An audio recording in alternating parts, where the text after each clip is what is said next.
Hi yogis, I am so stoked to do this review for you.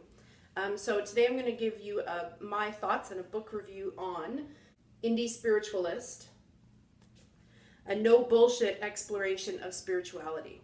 So I first stumbled across Chris Grosso actually on Twitter via a mutual friend that we have, and started following him there, and then we eventually became Facebook friends, and so we're virtually acquainted, but I have not had the pleasure of meeting him in person.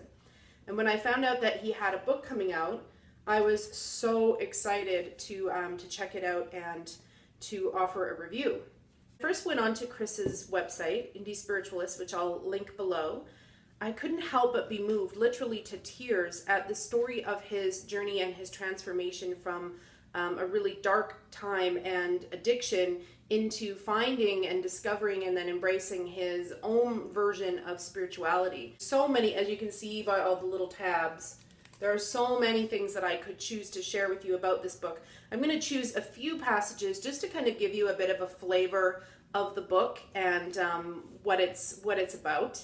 You're going to have a chance below this video. I'll put some details on how you can win a signed copy of this. When I told Chris that I was going to review this book, I asked him if I could order a signed copy for one of you. There'll be more details about that below. But first, let's just get into this book review. From the introduction, spirituality is often of little interest to those of us who are independent thinkers and don't necessarily feel like we fit into mainstream cultural norms in terms of interests, passions, values, or attitudes. Whether we're a teenager, a 20-something, or a 30-something or older, into punk rock, hip-hop, or alternative music, covered in tattoos, piercings, a skateboarder, gay, lesbian, bisexual, or transgender, or a nerd, or even wearing a suit and tie. There is something inside of us has felt other than. Many looked to religion or spirituality for answers, but soon found that neither the dogma of old religion nor the love and light fluffiness of New Age spirituality were approaches that resonated with us.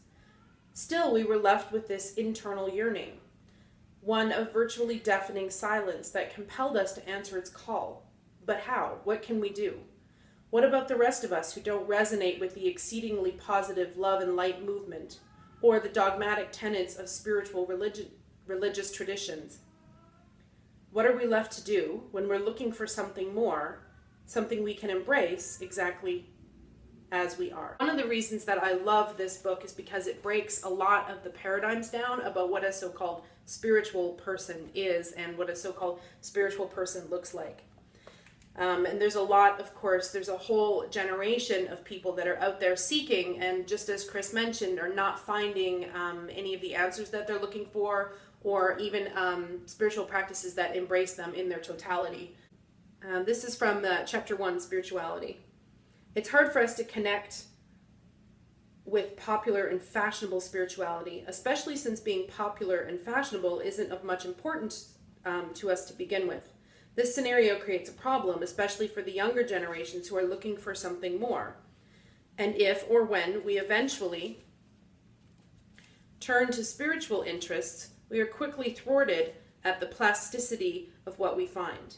I mean, absolutely no disrespect by addressing the way that some teachers present spiritual material. Many of them do an excellent job in offering the material in a way that makes it accessible for popular society, especially here in the West.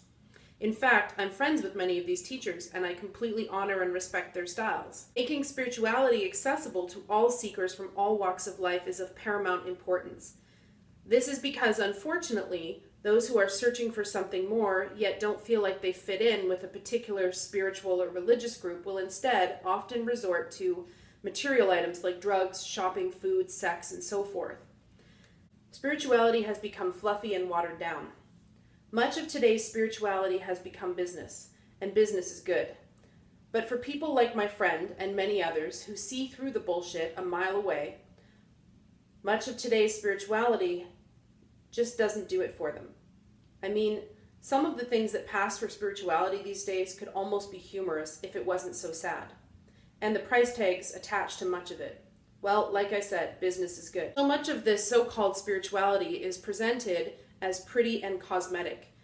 Even the unsavory things like our judging minds and our low self-esteem are addressed, but they're given fun, kitschy names or catchphrases to put a shiny spin on them.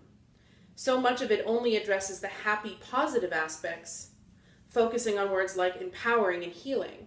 But if people aren't scratching below the surface to the areas where real healing and empowerment can come from, the darker places we'd rather pretend are not there, then how deep and long-lasting will said empowerment and healing actually be? As for myself, I really want to lay it all out there, both the good and the bad. Life can be brutal and ugly and grotesque, and I don't want to pretend otherwise. Final little reading that I just want to share with you. This comes from Whatever Comes Up Comes Out. I struggled with even addressing this topic at first, but since I've caught shit for it before via feedback on articles I've written for various eco and spiritual websites, I'm sure I'll get even more disapproval for doing so in this book. The fact is, I swear, yep, I'm uncouth and at times I have the mouth of a sailor. And yet I still write about spiritual topics, go figure. What I love the most about Chris's book, it's very honest, very unconventional, a little bit in your face, includes the odd swear word, and very real. So it's very authentic. It comes across very much as if Chris is speaking to you as you're reading it, which to me the best books always do. But overall, I just cannot rave enough about this book. As you can tell by the sticky notes, I have read and reread the book. I really love that Chris is easily becoming a voice for those of us who are spiritual, who don't maybe fit into that little neat, polished, pretty package of what a spiritual person looks like. He's made it very accessible to a lot of people and very real and also very humble at the same time. So again, totally check this book out. Interested in winning a signed copy of this book, I'm going to put the details just below this video on how you can win, the rules of the giveaway. And then I'll pick a winner on August 30th, and I will contact you via email to let you know that you've won, and then we'll get your shipping information and get a copy shipped off to you. So I highly recommend checking this book out. I'm going to put a link below the video to Chris's website so that you can check him out there and you can find him on social media. And the details for the giveaway are just below the video. Thanks so much for watching. Take a moment to check out this book. Namaste.